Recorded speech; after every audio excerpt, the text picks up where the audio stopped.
ఇంకో పక్క అమలాపురం పార్లమెంట్ అభ్యర్థిగా పోటీ చేస్తున్నటువంటి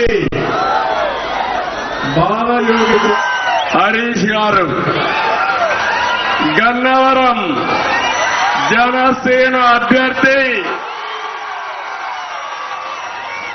ఎన్డీఏ అభ్యర్థి అయినటువంటి సత్యనారాయణ గారు. తమ్ముళ్ళు, మిమ్మల్ని చూస్తే అనిపించింది ఎన్నికలు లాంఛనమే, మనమే గెలుస్తున్నాం. మన ఆడబిడ్డల స్పందన చూశాను. వీర వనితలైతే ఎప్పుడెప్పుడు పోలింగ్ వస్తుందా, గాజు గ్లాసుకు ఓటేసి గట్టిగా ఓటేసి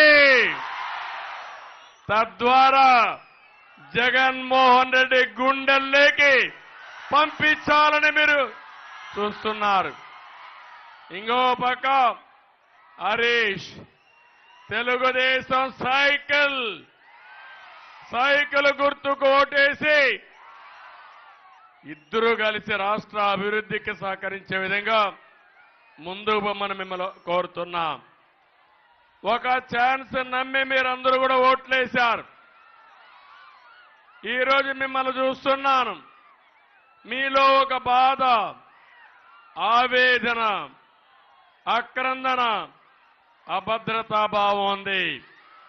నేను పవన్ కళ్యాణ్ గారు ఇక్కడికి వచ్చింది మీకు ఒక భరోసా ఇవ్వడానికి వచ్చాం. మీ జీవితాల్లో వెలుగులు నింపాలని వచ్చాం. ఇది తప్పకుండా సాధిస్తామని చెప్పి నేను మీ అందరికీ విజ్ఞప్తి చేస్తున్నా. సిద్ధం అంటున్న వాళ్ళకి మర్చిపోలేని యుద్ధం ఇద్దామని మిత్రుడు పవన్ కళ్యాణ్ గారు చెప్పారు.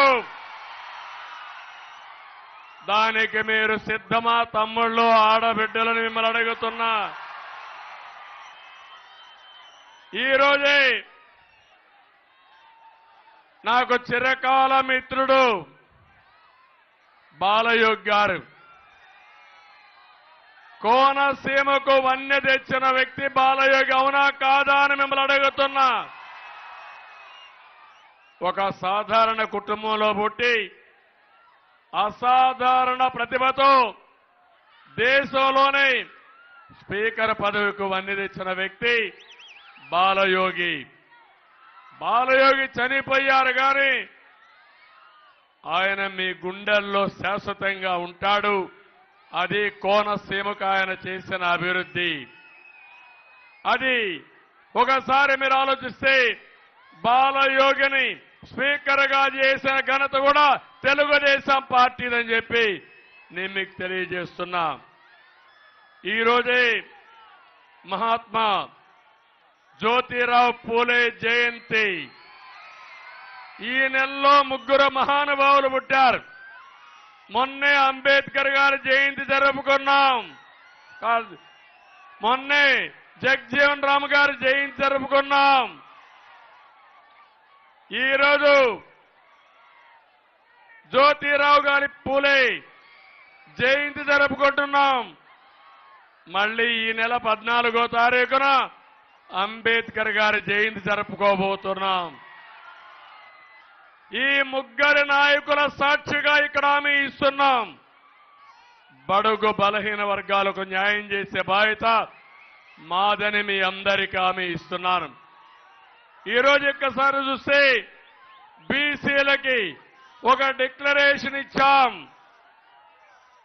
ఈ డిక్లరేషన్ లో బీసీల తలరాత మారుతుంది.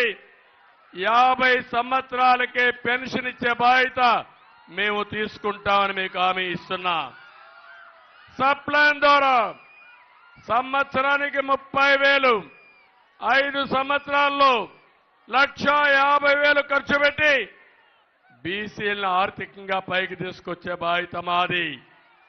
ఇదే కాదు, స్థానిక సంస్థల్లో మళ్ళీ 34% రిజర్వేషన్లు తీసుకొస్తాం.